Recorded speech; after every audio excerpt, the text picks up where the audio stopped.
फाल्गुन का महीना आ गया। फाल्गुन का महीना आया, दादा ने कन्हैया की तरफ तरसीली नजरों से देखा, तरसीली नजरों से कहने लगे, हे कन्हैया, जीवन की अंतिम सांसें नैया किनारे से आ चुकी है। जो मैं लंगर खींच रहा हूं केवल तुम्हारे बलबूते पर खींच रहा हूं।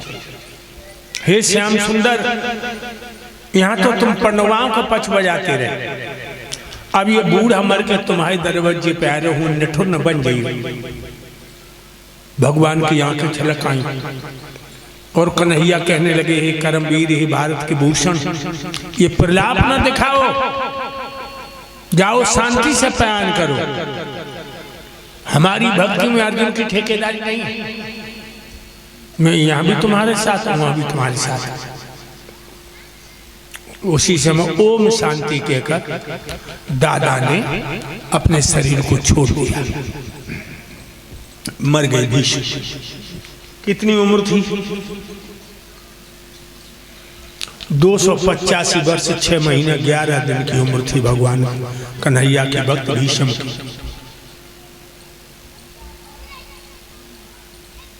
285 वर्ष 6 महीना 11 दिन की उम्र में दादा ने अपने शरीर को छोड़ा। दादा की लाश में जितना वजन है उतना ही घी, लाश में जितना वजन है उतनी चंदन की लकड़ी,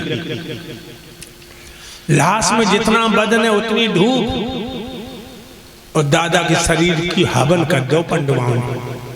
ध्यान रखो लोगों, हम देखते गांव में कोई मर गया, 2 किलो घी ले लो, 4 किलो धूप ले ले, आग लगा दी, फेंक दे। नहीं, लाश में जितना वजन है उतना ही घी होना चाहिए, लाश में जितना वजन है उतनी आम की लकड़ी होनी चाहिए, जामुन की हो।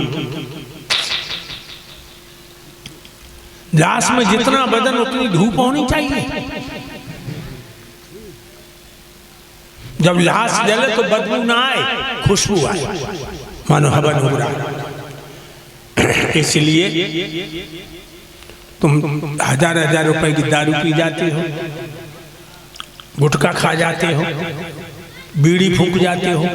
आज ऐसे दारू गुटखा बीड़ी सिगरेट बंद कर दो और ये पैसा इकट्ठा करने लगो, जब तक मरोगे तब तक इतना हो जाएगा कि औलाद को घर से नहीं देना पड़ेगा।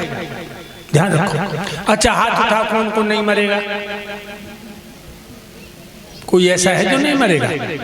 अरे जिधर देखो उधर ही मौत के बीमार बैठे हैं, लाखों मर रहे, हजारों तैयार बैठे। आज ही से जब दारू छोड़ दो, गुटखा, बीड़ी, सिगरेट, धूम्रपान छोड़ दो, तो ये पैसा इकट्ठा करने लगो। जब तक मरोगे तब तक इतना हो जाएगा कि तुम्हारा भी हवन हो जाएगा। जाइए उत्तर गुजरात में, कोई गरीब मरता है, चादरा बिछा देते गली में, कोई 100 डालता, कोई 200 डालता, कोई 500 डालता, बस गरीब को हवन हो जाता है। ध्यान रखो, भागवत सुनने आए,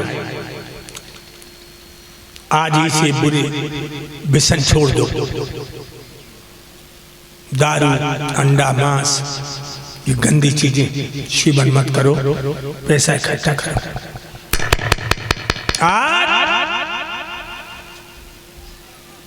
दादा के शरीर का हवन कर दिया, पंडवा रोते रोते घर आ गए। इधर रात के 12 बजे चाचा विदुर, कुंती, गंधारण, धृतराज विदुर की पत्नी घर छोड़ के निकल गए।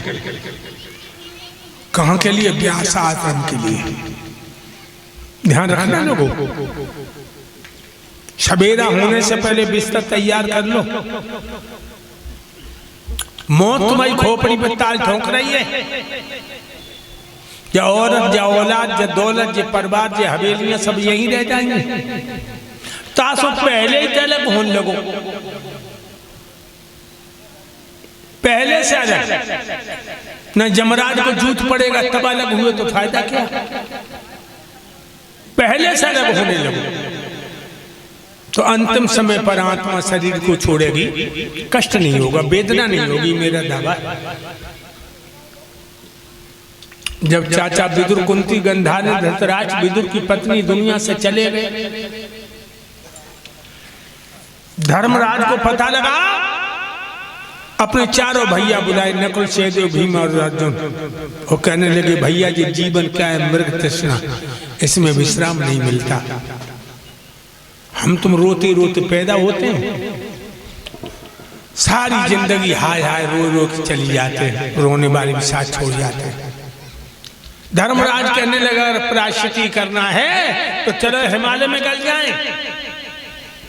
अभिमन्यु पुत्र परीक्षित लाल को दिल्ली का तख्त दिया और 5 पंडवा हिमालय में गलबे को चली। द्रौपदी संग में और धर्मराज साथ में कुत्ता, काला कुत्ता जो धर्म का प्रतीक, आगे आगे कुत्ता के पीछे धर्मराज, धर्मराज के पीछे अर्जुन, अर्जुन के पीछे भीम, भीम के पीछे नकुल सहदेव, सबके पीछे द्रौपदी। जो हिमालय पर गए, गलन लगी, द्रौपदी पहले गली, द्रौपदी पहले गली, गिर पड़ी। द्रौपदी का भीम से बड़ा प्यार था, बोली पिया भीम मैं गल रही हूं। भीम ने देखा और धर्मराज से कहा भैया धर्मराज पांचाली गिर गई। तो धर्मराज ने पीछे नहीं देखो, आगे मुखियों का, भीम इस समय मोह बढ़ाने का नहीं है, गलने को तो आई है। भीम कहने लगे भैया द्रौपदी पहले क्यों गली, जब पहले क्यों गली। धर्मराज कान लगे, जब औरत को अपने जोबन पर बड़ा घमंड था, इस औरत को अपने जोबन पर बड़ा घमंड था। जब श्रृंगार करने खड़ी होती थी तो मन ही मन में कहती थी मेरे समान सुंदर कोई लड़की नहीं है। इसे अपने यौवन पर घमंड था, इसलिए गली। और जो माँ भारती जय राणा ने खड़ाए थे तासो गली। द्रौपदी गल गई, नकुल सहदेव गली आई, भीमार्जुन गली आई, धर्मराज को अंगूठा गलो। क्यों? थोड़ा झूठ बोल गए थे।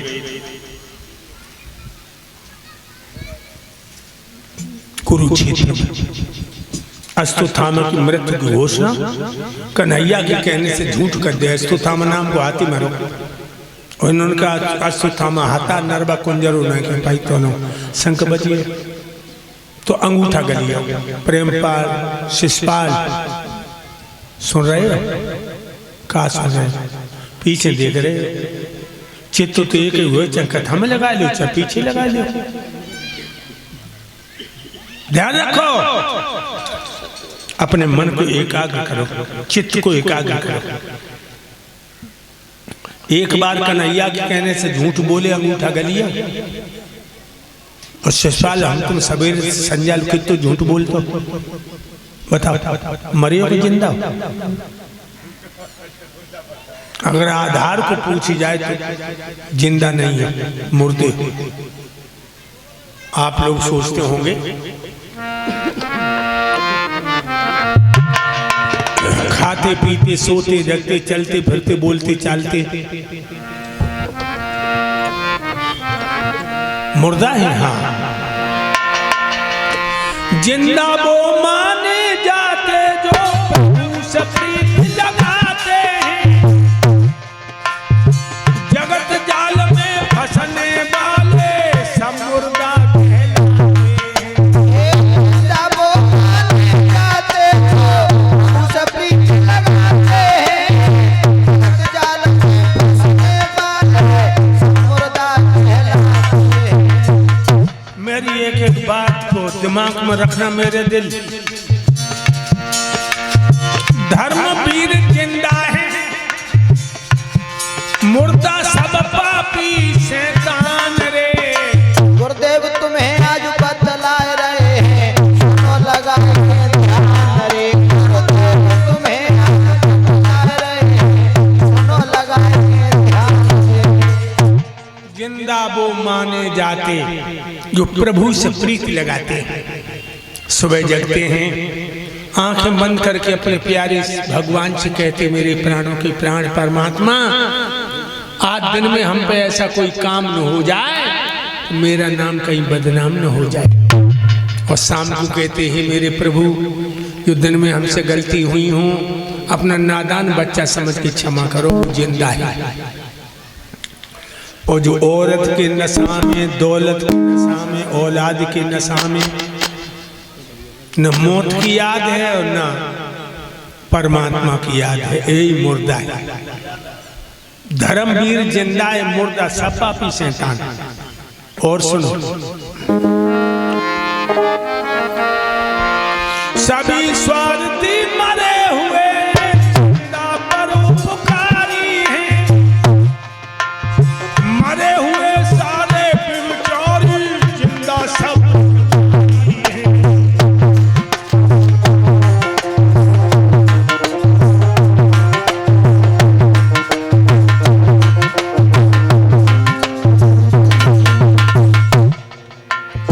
धर्मवीर जिंदा है, मुर्दा सब पापी शैतान रे।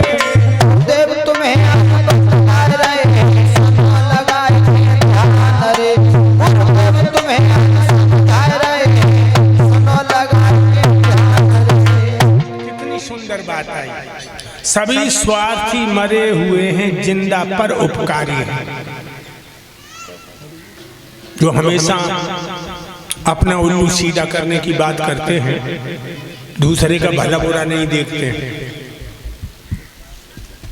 वो मुर्दा है। अच्छा आपा काम भले बिगड़ जाए, प्रशांत भागवत करवाए रहे, चलो भैया व्यवस्था देखो, वे जिंदा है। जो दूसरे का काम बनाते हैं, दूसरे काम में हाथ बटाते हैं, वो जिंदा है। तो भैया पांडाल में कितने लोग ऐसे बैठे हो जो अपनी लड़की की शादी से पहले किस गरीब बाप की बेटी की शादी में धन देते हो? कितने बैठे हो यहाँ ऐसे? अपनी लड़की की शादी से पहले क्यों गरीब बाप की बेटी की शादी में धन देते हो? कितने बैठे यहाँ ऐसे जो अपनी 3-3 मंजिल की हवेली बनवा करके किसी संत महात्मा की कुटिया पर फूस फेंकते हो? सभी स्वार्थी मरे हुए जिंदा परोपकारी, मरे हुए सारे व्यभिचारी जिंदा सब ब्रह्मचारी। अपनी औरत काली कलूटी कुरूप सुंदर कैसी भी है, उसी को दिल की देवी समझना। और पराई बहन बेटी को अपनी बहन बेटी मानते हैं, वे जिंदा है, वे जिंदा है। अपनी नारी ब्रह्मचारी,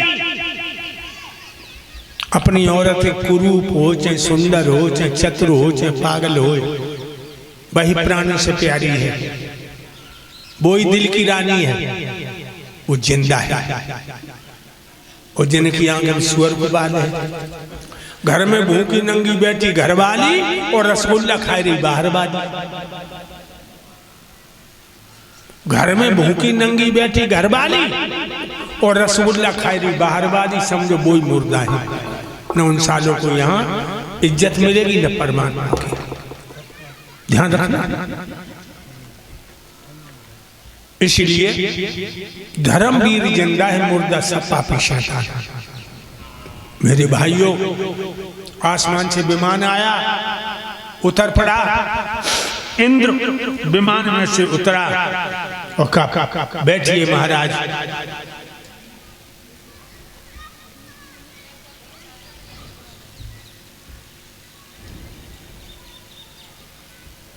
स्वर्ग की लड़कियां हाथों में मालाएं लिए हुए तुम्हारे सम्मान को खड़ी हैं। धर्मराज ने कुत्ता गोद में लो, बैठ गए और विमान उड़ करके आसमान की तरफ चला गया।